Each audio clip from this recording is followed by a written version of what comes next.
शाहरुख खान और महेश बाबू को देखकर द लायन किंग और मुफासा द लायन किंग देख ली और खुद को डायहार्ड फैन मानते हो तो अब यहाँ देखो। अब तक कुल मिलाकर 7 द लायन किंग फ्रेंचाइजी का मूवीज और टीवी शोज आ चुकी है, जिसमें इन 2 लाइव एक्शन मूवीज के अलावा 3 मूवीज और 2 टीवी शोज हैं। जिस द लायन किंग को तुम लोग देख चुके हो वो रीमेक है ओरिजिनल द लायन किंग का, जो कि आया था 1994 को। फिर 4 साल बाद आई the Lion King 2 Simba's pride, जो कि आए थे 1998 को, जो कि सीक्वल था the Lion King anime movie का। फिर original the Lion King movie के 10 साल बाद रिलीज होती है द लायन किंग 1/2 और ओरिजिनल कार्टून मूवी का सिलसिला होता है यहाँ पर खत्म और शुरू होता है टीवी शोज का सिलसिला। तो 2015 और 16 के बीच आती थी द लायन गार्ड फिल्म्स नाम से पहली टीवी शो, और फिर दूसरी और आखिरी आती है 2016 से 2019 के बीच, जिसका नाम होता है the Lion Guard animated TV series. और उसके बाद का तो तुम लोग को पता ही है 2019 को द लायन किंग और इस पिछले साल 2024 को मुफासा द लायन किंग। पर आज की इस वीडियो में मैं सिर्फ 2 लाइव एक्शन मूवीज को ही लूंगा, यानी कि द लायन किंग और मुफासा द लायन किंग को। वही बाहुबली फ्रेंचाइजी की बात करें तो ये फ्रेंचाइजी टोटली ओरिजिनल है, डायरेक्टर एस.एस. राजामौली द्वारा बना। ये किसी भी मूवी का रीमेक नहीं है, ना ही इसका कोई टीवी शो आता है। इस फ्रेंचाइजी की बस 2 ही मूवी है, 2015 को बाहुबली द बिगिनिंग और 2017 को आई बाहुबली द कंक्लूजन। अब आते हैं वीडियो के मेन कंटेंट पर, जिसके लिए तुम लोग अब तक मेरे इस वीडियो को देख रहे हो। अब इन दोनों फ्रेंचाइजी में इतनी सारी चीजें सिमिलर है कि बताना भी मुश्किल है। कह सकते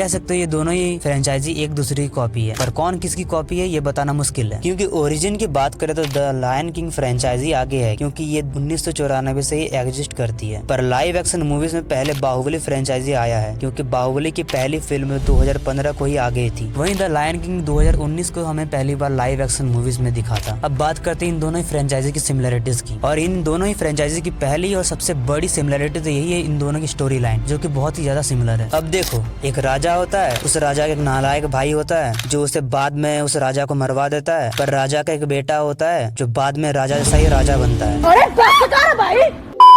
अब पहली बात इन दोनों ही फ्रेंचाइजी के मेन कैरेक्टर को देख लो। द लायन किंग से मुफासा और बाहुबली से अमरेंद्र बाहुबली। दोनों ही में प्रजाति के अलावा कोई भी और अंतर दिखा दो। दोनों ही काबिल है, दोनों ही अपने काबिलदार पर अपने भाई के जगह खुद राजा बने, और दोनों में डिफरेंस ना के बराबर है। अब बात करते हैं मुफासा के भाई की, तो ये सिमिलर है, सबको पता ही है भल्लाल देव से। दोनों में ही कूटनीति एक बराबर है, चालाकी भी सेम है, ताकत थोड़ा कमी है, जैसा कि दोनों फ्रेंचाइजी में हमें बताया गया है। स्कार भी अपने भाई को मरवाना चाहता था और भल्लाल देव भी अपने भाई को मरवाना चाहता था। अब बात करते हैं सिम्बा की, तो ये बहुत ही ज्यादा सिमिलर है महेंद्र बाहुबली से। तुम इन दोनों की बैक स्टोरी को उठा के देख लो। ये दोनों ही अपने बचपन में ही अपने राज्य को छोड़कर चले गए थे और बाद में ढूंढते हुए फिर से वहीं आ गए। मतलब कि इतनी ज्यादा सिमिलरिटी है कि डिफरेंस बताना बहुत ही मुश्किल है। और सबसे बड़ी बात, दोनों ही बेटे अपने पिताजी की तरह ही दिख रहे थे, सिम्बा भी और बाहुबली भी। अब बात करते हैं उरुक यानी कि टाका की माँ की, तो ये बहुत ही ज्यादा सिमिलर है बाहुबली के शिवगामी देवी से। दोनों ने ही अपने बेटे के अलावा और एक बेटे को अपनाया और दोनों ने ही एक डायलॉग मारा कि जो काबिल होगा वही राजा बनेगा। अब बात कर लेते हैं कुछ सीन्स की या सिनेरियोज की, जो कि सिमिलर है दोनों फ्रेंचाइजी में। पहला सीन तो इस बंदर का सिम्बा को उठा के प्रजा को दिखाना, ये बहुत ही ज्यादा सिमिलर है शिवगामी देवी के महेंद्र बाहुबली को उठा के प्रजा को दिखाना। सिम्बा का अपने माँ और पिताजी को छोड़ के जाना बहुत ही ज्यादा सिमिलर है महेंद्र बाहुबली का भी अपने माँ और पिताजी को छोड़ के जाना। दोनों ने मजबूरी में आकर अपने राज्य और अपने परिवार को छोड़ के बाहर गए थे। और जैसे द लायन किंग में गौरव भूमि है हिंदी डबिंग में, वैसे ही बाहुबली फ्रेंचाइजी में माहेशमती है। जैसा कि बाहुबली हमें दिखाया गया था कि जब भल्लाल देव माहेशमती का राजा बना तो राज्य का हालत बहुत ही बुरा था। सेम टू सेम ऐसा ही द लायन किंग फ्रेंचाइजी में जब स्कार मुफासा के मौत के बाद राजा बना था, तब भी गौरव भूमि का हालत बहुत ही ज्यादा खराब था। ये दोनों ही सिनेरियो बहुत ही ज्यादा सिमिलर है। मुफासा अपने भाई टाका को अपना भाई सच में मानता था, वहीं बाहुबली भी अपने भाई भल्लाल देव को सच में अपना भाई मानता था। ये दोनों सिनेरियोस भी बहुत ज्यादा सिमिलर है और दोनों के भाई ने बाद में जाकर धोखा दिया ही। और दोनों ही फ्रेंचाइजी में देख लो 2 लाइव एक्शन मूवीज और दोनों में 2 स्टोरी। पहला स्टोरी मूवीज के मेन कैरेक्टर यानी राजा और दूसरा स्टोरी राजा के बेटे का, यानी अमरेंद्र बाहुबली और मुफासा और महेंद्र बाहुबली और सिम्बा। और अगर आपको कोई द लायन किंग फ्रेंचाइजी से रिलेटेड या बाहुबली फ्रेंचाइजी से रिलेटेड कोई टॉय चाहिए तो मैंने लिंक में डिस्क्रिप्शन में दे के रखा है, आप लोग वहां से खरीद सकते हैं। और वीडियो में जाने से पहले मैं आखिरी बात कहना चाहूंगा, हकुना मटाटा, और वीडियो होता है यहाँ पर खत्म।